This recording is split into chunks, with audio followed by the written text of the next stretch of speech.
Hi everyone, so in today's video we will cover failover appender and how to configure a failover appender and what is the use of failover appender.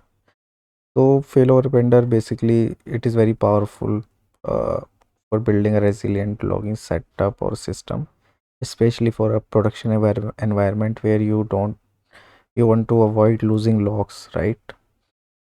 So suppose you are writing logs to a file and because of a disk full issue or some a permission issue, you're not able to write logs to a file anymore, right? So in that case, uh, you will lose the logs, right? In that case you can use failover, so that instead of losing log, that the same logs pass down to a second appender and you can write those log to a secondary location, right? So the secondary location or destination can be a file, or it can be a db, a database, or a bucket or anything. So failover appender will help you in that.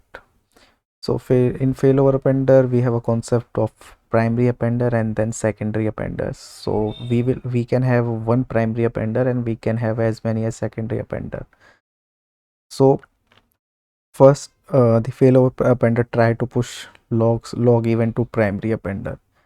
So if primary appender fails or throws exception because of some xyz issue, then failover appender as a fallback pass same log event to secondary appender, and secondary appender write those log event to a destination. So that's how failover appender work. So today we will cover failover appender with Kafka and console appender configuration, because we already covered Kafka appender in previous video, so we will leverage that only.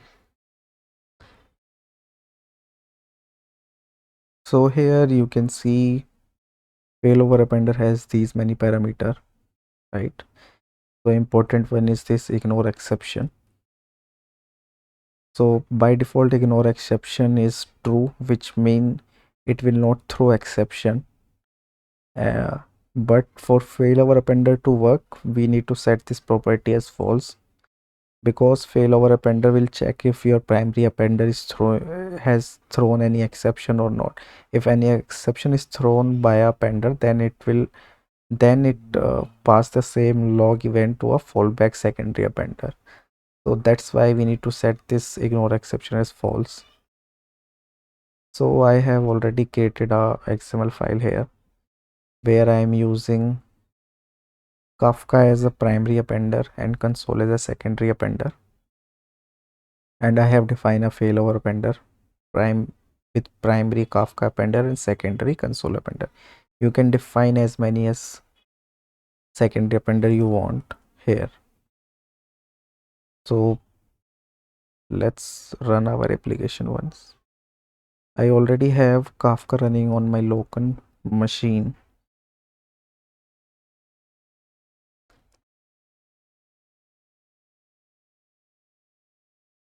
Let's add a console consumer to our topic.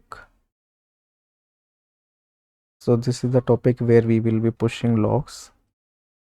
Okay, let's run it and let's check logs on console consumer. Okay,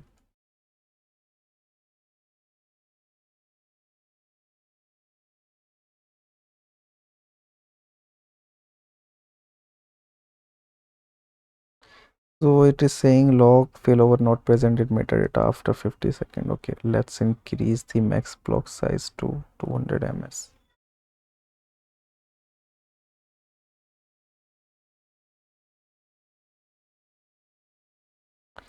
Okay, so this configuration is working fine for us.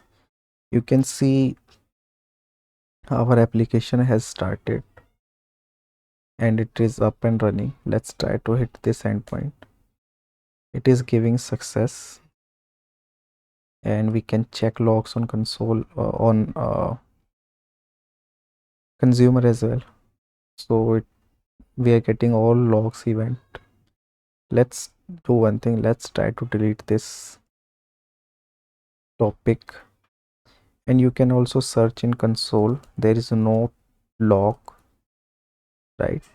This there is no such message in the console, right? Let's delete this topic.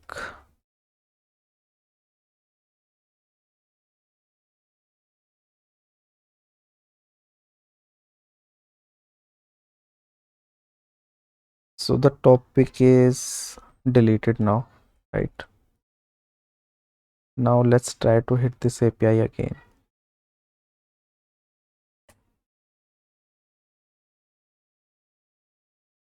It is trying to push logs to Kafka appender, right?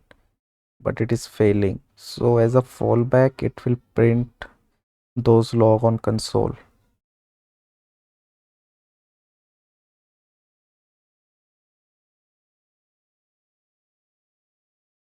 But it is taking time because our thread are blocked, right? By default, the Kafka producer is taking time of 30 seconds before printing log to console. Let's check. Yes. So the logs are printed to console here, right? You can check the Kafka configuration to reduce that timeout, right? We have multiple properties like request timeout for producer, and then max block, ms size, and then batch size and buffering, all of that. You can use, or you can use those property to configure Kafka so that there will be, so that our thread are not blocked for this much time, because it is not good for our application. If our thread is blocked for 30 seconds, it will like it may cause crash for our application, and our application may get crash, right?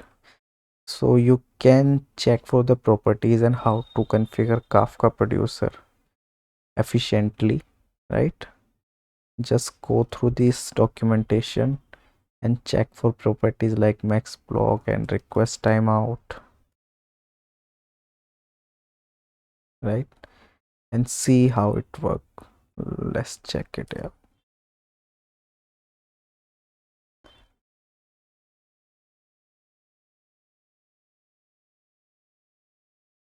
Let's make it 100 ms only.